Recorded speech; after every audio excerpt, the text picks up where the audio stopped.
बिस्मिल्लाह अर्रहमान अर्रहीम। अस्सलाम वालेकुम। आलम बरज़ख पार्ट 4। आलम बरज़ख क्या है, आलम अरवाह क्या है, कब्र की पुकार। हज़रत अबू हुरैरा रज़ी अल्लाह ताला अन्हु फरमाते हैं कि हम एक मर्तबा हज़ूर अक़दस सल्लल्लाहु अलैहि वसल्लम की मय्यत में एक जनाजे के साथ चले। कब्रिस्तान में पहुंचकर हुजूर अक़दस सल्लल्लाहु अलैहि वसल्लम एक कब्र के पास तशरीफ़ फरमा हुए और अरशाद फरमाया कि कब्र पर कोई दिन ऐसा नहीं गुजरता जिसमें वो नहायत फसी और साफ आवाज़ के साथ ये ऐलान नहीं करती कि ए आदम के बेटे, तू मुझे भूल गया। मैं तन्हाई का घर हूँ, अजनबियत का घर हूँ, मैं वहशत का घर हूँ, मैं कीड़ों का घर हूँ, मैं नहायत तंगी का घर हूँ, मगर उस शख्स के लिए जिस पर अल्लाह जल्ला शानहू मुझे वसी बना दे। इसके बाद हजूर सल्लल्लाहु अलैहि वसल्लम ने फरमाया कि कब्र जन्नत के बागों में से एक बाग है या दोज़ख के गढ़ों में से एक गड़ा है। कब्र का खौफ। हज़रत अबू सईद खुदरी रज़ी अल्लाह ताला अन्हु फरमाते हैं कि एक मर्तबा हजूर सल्लल्लाहु अलैहि वसल्लम मस्जिद में तशरीफ़ लाए तो बाज़ लोगों ने हंसी की वजह से बाज़ लोगों के दांत खिल रहे थे।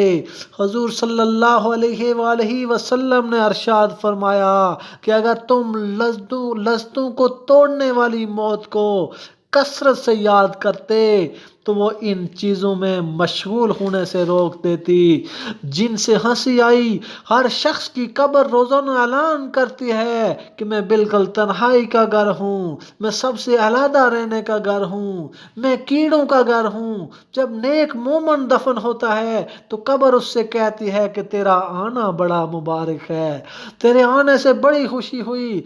जितने लोग मेरी पुश्त पर चलते थे इनमें तू मुझे बहुत पसंद था।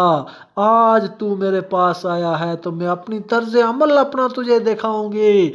इसके बाद वो इतनी वसी हो जाती है कि जहाँ तक मुर्दे की नज़र जाए वहाँ तक ज़मीन खुल जाती है और एक खिड़की जन्नत में खुल जाती है जिससे वहाँ की खुशबुएं और हवाएं आती हैं। और जब कोई बदकार या काफिर दफन होता है तो ज़मीन उससे कहती है कि तेरा आना बड़ा नामुबारक, तेरे आने से बहुत जी बुरा हुआ। जितने लोग मेरी पुश्त पर चलते थे तो उनमें मुझे बहुत ही बुरा लगता था। आज तू मेरी महताती में आया है तो मैं अपना तर्ज अमल तुझे दिखाऊंगी। वो ये कहकर वो ऐसे मिलती है कि मुर्दा की हड्डियां पसलियां एक दूसरे में घुस जाती हैं। हुजूर सल्लल्लाहु अलैहि वसल्लम ने एक हाथ की उंगलियां दूसरे हाथ में डालकर बताया कि इस तरह हड्डियां पसलियां एक जानिब दूसरी जानिब में घुस जाती हैं और 70 राइदे उसको डसना शुरू कर देते हैं और वो ऐसे जहरीले होते हैं कि अगर उनमें से एक भी जमीन के ऊपर फूंक मार दे तो क़यामत तक जमीन पर घास उगना बंद हो जाए। ये सब के सब क़यामत तक इसको काटते रहेंगे। इसके बाद हजूर सल्लल्लाहु अलैहि वसल्लम ने फरमाया कि कब्र या तो जन्नत के बागों में से एक बाग है या दोज़ख के गढ़ों में से एक गड़ा है।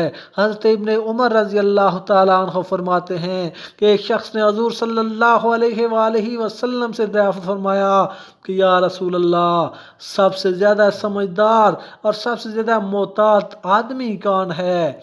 तो हजूर सल्लल्लाहु अलैहि वसल्लम ने फरमाया जो शख्स मौत को कसरत से याद रखता हो और मौत के लिए हर वक्त तैयारी में मशगूल रहता हो। यही लोग हैं जो दुनिया की शराफत और आखिरत का इकराम हासिल करने वाले हैं।